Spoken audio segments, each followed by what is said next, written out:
So I just saw A24's newest movie, Civil War, and going into this thing, I was super excited to see this movie, and honestly, I have to say, it's not what I expected it to be, but it is still a pretty good movie, so let's talk about it. As always, this video will have spoilers, so if you don't want spoilers, head over to my shorts, TikTok, or Instagram and check out my one-take movie review on this movie. But without further ado, let's talk about Civil War.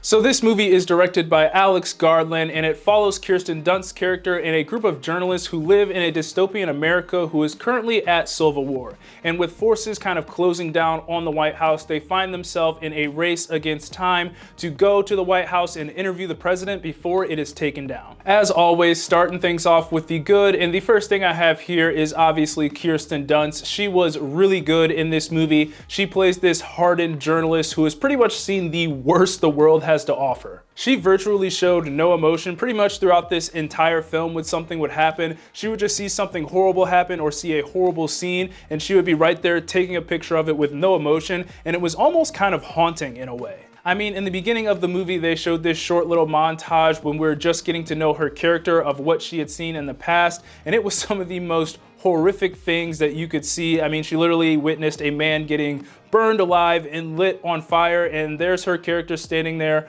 with a stoic face, just raises her camera, takes a picture. I mean, the guy's even making eye contact with her as she takes the picture, and that was just kind of one of the more disturbing parts of the movie, is just how unbothered her character was going through this horrific war. But in my opinion, that's what made her breakdown at the end of the film so understandable and meaningful, in my opinion, is because, excuse my language, but her character has seen some shit throughout her journalist days, and the death of Stephen McKinley's character was kind of the straw that broke the camel's back. So we saw in that third act as she just broke down from all the horrors and things that she had witnessed throughout her career. But yeah, Kirsten Dunst played her character beautifully, and honestly, the whole cast was great in this movie. There were good performances across the board in this thing. The performances in this movie really got you to care about each of these characters and what happened to them, and that's pretty impressive considering that this movie didn't get into that much depth with these characters, but that is something I will talk about in just a second. But given the amount of time we spend with them in this movie and that this group had a pretty good dynamic, it was pretty easy to get invested into these characters.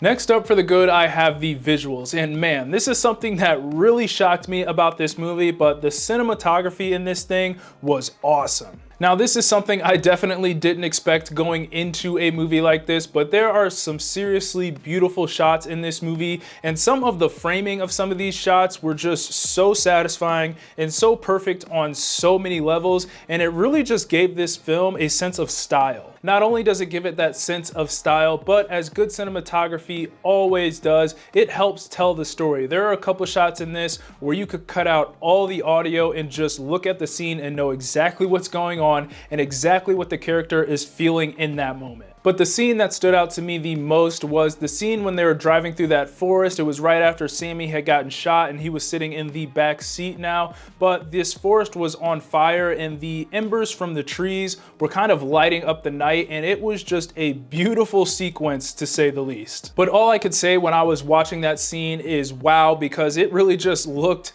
that good, and it's one of those scenes that after you watch the movie, it's the one that stays in your mind for quite some time. So yeah, the cinematographer on this movie is Rob Hardy, and I haven't heard of him until, well, now, so kudos to him because this movie was just visually stunning. Finally, for the good, I have the sound design, and this is another one of those things that surprised me about this movie, that the sound design was really good. It really helped you immerse yourself in this world that we were experiencing, but when it came to the sound itself, the sound design of the gunshots in this film was something else. Not only were these gunshots loud, but they were really unsettling, and it was really the ones that you weren't expecting that would get you. And this was another thing that added to the intensity of this film, and on a side note, this is probably one of the most intense films that we've gotten all year, because the way the story was told, you really couldn't trust anyone outside of our 4 main characters, and you felt like anything could pop off at any given moment during this film. But when you saw someone with a gun or threatening our main characters with a gun, you were really on edge, because just like our characters, you didn't know if that gun was going to go off or when it was going to go off. So it kind of kept you on edge throughout this entire movie. And honestly, that's another really good thing that this film did, was putting us in the characters' shoes. We were experiencing this world and war as they were. So when they were in an intense scene or something shocking would happen to them, we would feel every single emotion that the characters felt in that moment. And as I said before, that kind of added to the intensity of this movie. Moving on to the so-so, and the first thing I have here I briefly mentioned earlier, but as much as I love these characters in this movie, we really didn't go into that much depth with them. The only person that we really got a glimpse into why they are the way they are was obviously Kirsten Dunst's character, and then we got a little bit of Kaylee Spaney's character, Jessie. But other than that, these characters were pretty surface level. Now, yes, as I said before, this movie did do a solid job at getting us to care about what happened to these characters.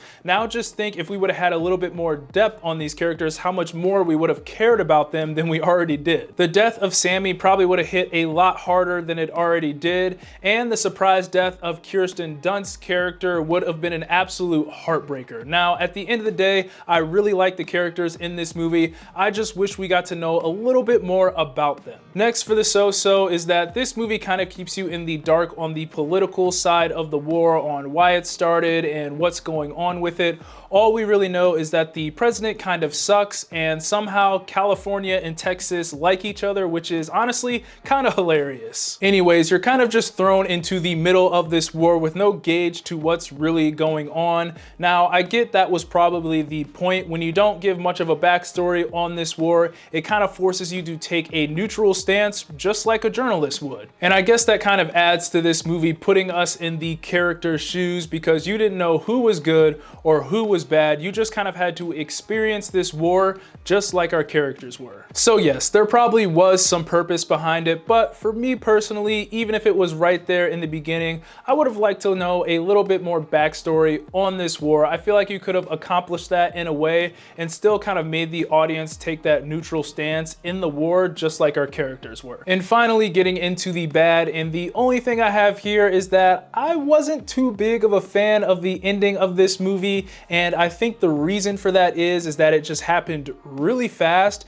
and it was just underwhelming in my opinion. I mean, they finally got to the president and they got that quote out of him, and then they killed them dead, and that was pretty much your movie. And I think my problem with that is that you spent the entire hour and a half of this movie building up to this point where you're getting to the president and you're gonna get this big quote out of him, and all he says is, "Please don't kill me," and that's it. I just wish we got a little bit more out of that scene, especially considering that Kirsten Dunst's character had just died right before this, so it kind of made her death feel pointless, because I feel like they could have ended it the same way they did without her dying. And honestly, I could be overreacting to this whole thing, but for me, I just felt like that scene could have been so much more than it was, and when they ended it the way they did, it just felt really abrupt, and for me, it just wasn't that fulfilling, considering we spent the whole movie building up to this point. But all in all, Civil War is still a good movie. It's got great characters, great visuals, and even better sound design.